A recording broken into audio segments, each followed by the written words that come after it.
There's no central exchange. Although excoriated by both neoliberalism and neoconservatism, the concept of the nanny state continues to haunt capitalist realism. The spectre of big government plays an essential libidinal function for capitalist realism. It is there to be blamed precisely for its failure to act as a centralizing power. The anger directed at it, much like the fury Thomas Hardy supposedly spat at God for not existing. Time and again, James Meek observed in an LRB piece on water privatization in Britain, Conservative and Labour governments have discovered that when they give powers to private companies and those private companies screw up, voters blame the government for giving the powers away rather than the companies for misusing them. Meek was visiting Tewkesbury, one of the British towns that was the victim of serious flooding in 2007, a year after the disaster. On the face of it, the flooding and the consequent failure of services was the fault of privatized water companies and house builders, yet Meek found that this was not the way that most of the local residents saw it. In Tewkesbury, Meek wrote, "In general, there is more hostility towards the government, the council and the Environment Agency for not stopping house builders than there is towards house builders for building houses or buyers for buying them. When insurers raise their premiums, more blame is directed at the government for not spending enough on flood defences than at insurers for raising the premiums, or at people who choose to live in a flood-prone valley but don't like paying extra for it." This syndrome was repeated on a much grander scale with a disaster of a different kind, the bank crisis of 2008. The media focus was on the excesses of individual bankers and on the government's handling of the crisis, not on the systemic causes of the crisis. I don't for a moment want to excuse New Labour for its part in such disasters, but it has to be recognised that focus on government, like the focus on immoral individuals, is an act of deflection. Scapegoating an impotent government, running around to clean up the messes made by its business friends, arises from bad faith, from a continuing hostility to the nanny state that nevertheless goes alongside a refusal to accept the consequences of the sidelining of government in global capitalism. A sign, perhaps, that at the level of the political unconscious, it is impossible to accept that there are no overall controllers, that the closest thing we have to ruling powers now are nebulous, unaccountable interests exercising corporate irresponsibility. A case of fetishist disavowal, perhaps. We know perfectly well that the government is not pulling the strings, but nevertheless. The disavowal happens in part because the centerlessness of global capitalism is radically unthinkable. Although people are interpolated now as consumers, and as Wendy Brown and others have pointed out, government itself is presented as a kind of commodity or service, they still cannot help but think of themselves as, if they were, citizens. The closest that most of us come to a direct experience of the centerlessness of capitalism is an encounter with the call center. As a consumer in late capitalism, you increasingly exist in two distinct realities, the one in which the services are provided without hitch, and another reality entirely, the crazed Kafkaesque labyrinth of call centers, a world without memory, where cause and effect connect together in mysterious, unfathomable ways, where it is a miracle that anything ever happens, and you lose hope of ever passing back over to the other side, where things seem to function smoothly. What exemplifies the failure of the neoliberal world to live up to its own PR better than the call center? Even so, the universality of bad experiences with call centers does nothing to unsettle the operating assumption that capitalism is inherently efficient, as if the problems with call centers weren't the systemic consequences of a logic of capital, which means organizations are so fixated on making profits that they can't actually sell you anything. The call center experience distills the political phenomenology of late capitalism, the boredom and frustration punctuated by cheerily piped PR, the repeating of the same dreary details many times to different poorly trained and badly informed operatives, the building rage that must remain impotent because it can have no legitimate object, since, as it is very clear to the caller, there is no one who knows and no one who could do anything, even if they could. Anger can only be a matter of venting. It is aggression in a vacuum, directed at someone who is a fellow victim of the system, but with whom there is no possibility of communality. Just as the anger has no proper object, it will have no effect. In this experience of a system that is unresponsive, impersonal, centerless, abstract and fragmentary, you are as close as you can be to confronting the artificial stupidity of capital in itself.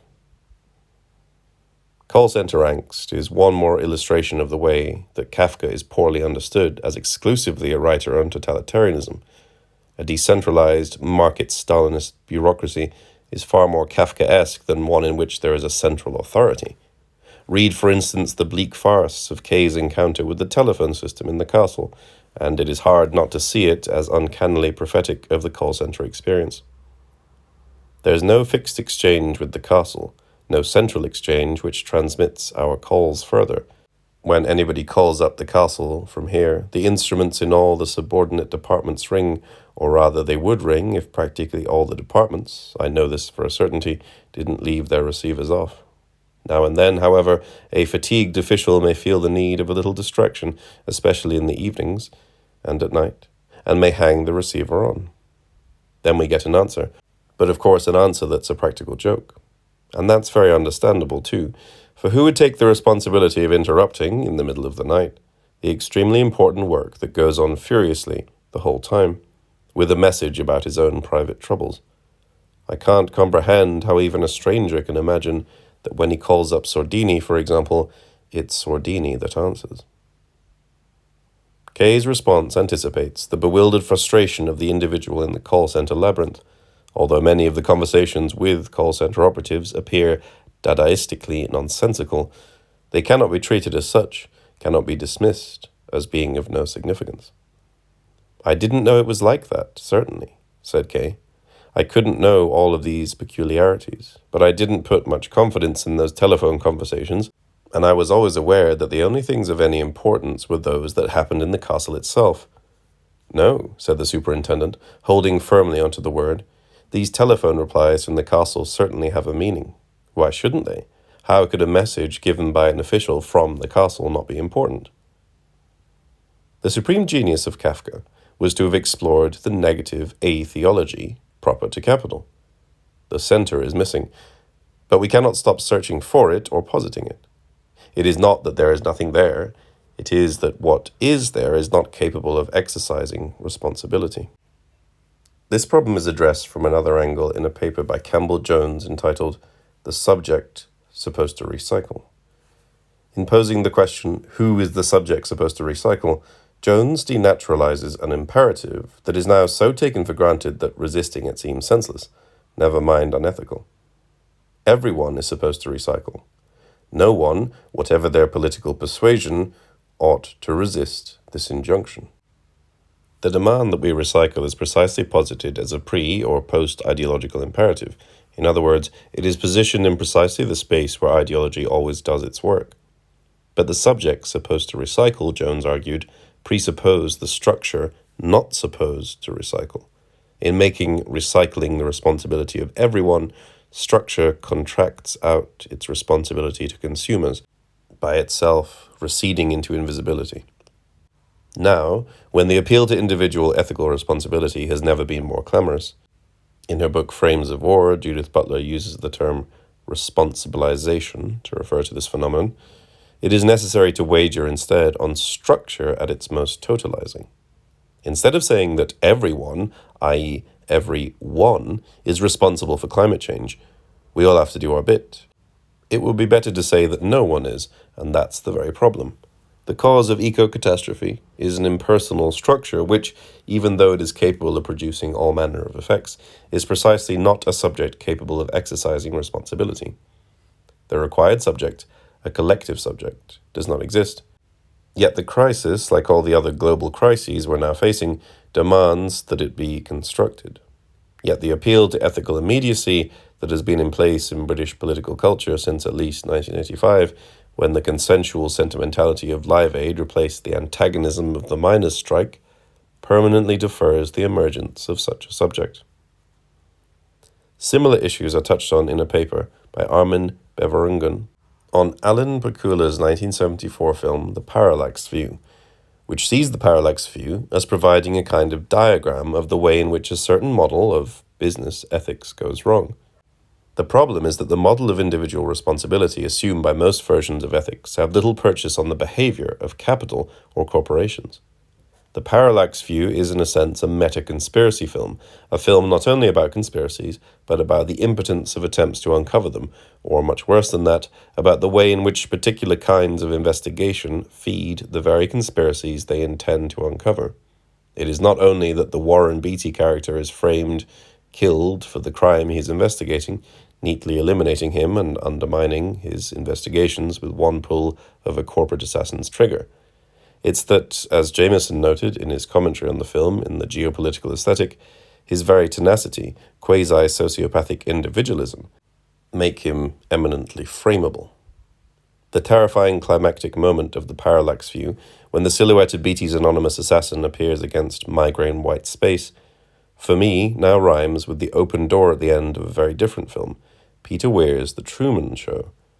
But where the door in the horizon, opening onto black space at the end of Weir's film, connotes a break in a universe of total determinism, the nothingness on which existentialist freedom depends, the Parallax View's final open door opens onto a world conspiratorially organized and controlled as far as the eye can see. Jameson. This anonymous figure with a rifle in a doorway is the closest we get to viewing the conspiracy as itself. The conspiracy in the Parallax View never gives any account of itself. It is never focalized through a single malign individual. Although presumably corporate, the interests and motives of the conspiracy in the Parallax View are never articulated, perhaps not even to or by those actually involved in it. Who knows what the Parallax Corporation really wants? It is itself situated in the parallax between politics and economy. Is it a commercial front for political interests, or is the whole machinery of government a front for it? It's not clear if the corporation really exists. More than that, it is not clear if its aim is to pretend that it doesn't exist, or to pretend that it does. There are certainly conspiracies in capitalism, but the problem is that they are themselves only possible because of deeper level structures that allow them to function. Does anyone really think, for instance, that things would improve if we replaced the whole managerial and banking class with a whole new set of better people? Surely, on the contrary, it is evident that the vices are engendered by the structure, and that while the structure remains, the vices will reproduce themselves.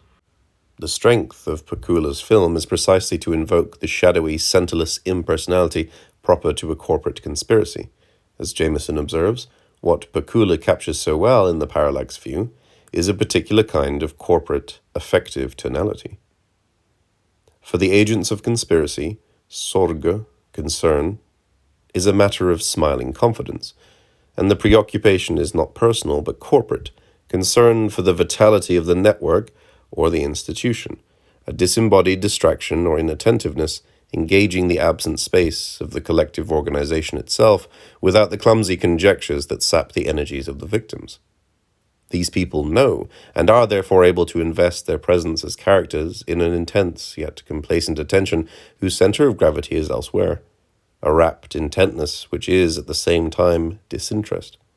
Yet this very different type of concern, equally depersonalized, carries its own specific anxiety with it, as it were unconsciously and corporately, without any consequences for the individual villains.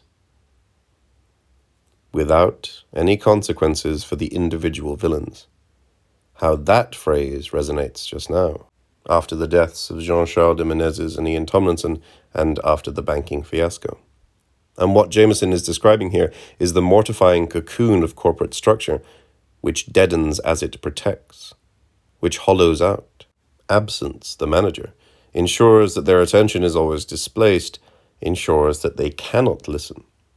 The delusion of many who enter into management with high hopes is precisely that they, the individual, can change things, that they will not repeat what their managers had done, that things will be different this time. But watch someone step up into management, and it's usually not very long before the grey petrification of power starts to subsume them. It is here that structure is palpable. You can practically see it taking people over. Hear its deadening judgments speaking through them. For this reason, it is a mistake to rush to impose the individual ethical responsibility that the corporate structure deflects. This is the temptation of the ethical which, as Zizek has argued, the capitalist system is using in order to protect itself in the wake of the credit crisis. the blame will be put on supposedly pathological individuals, those abusing the system, rather than on the system itself. But the evasion is actually a two-step procedure, since structure will often be invoked, either implicitly or openly, precisely at the point when there is the possibility of individuals who belong to the corporate structure being punished. At this point, suddenly the causes of abuse or atrocity are so systemic, so diffuse, that no individual can be held responsible. This is what happened with the Hillsborough football disaster, the Jean-Charles de Menezes farce, and so many other cases. But this impasse, it is only individuals that can be held ethically responsible for actions, and yet the cause of these abuses and errors is corporate, systemic, is not only a dissimulation. It precisely indicates what is lacking in capitalism. What agencies are capable of regulating and controlling impersonal structures? How is it possible to chastise a corporate structure? Yes, corporations can legally be treated as individuals, but the problem is that corporations, whilst certainly entities, are not like individual humans, and any analogy between punishing corporations and punishing individuals will therefore necessarily be poor. And it is not as if corporations are the deep-level agents behind everything. They are themselves constrained by expressions of the ultimate cause that is not a subject. Capital.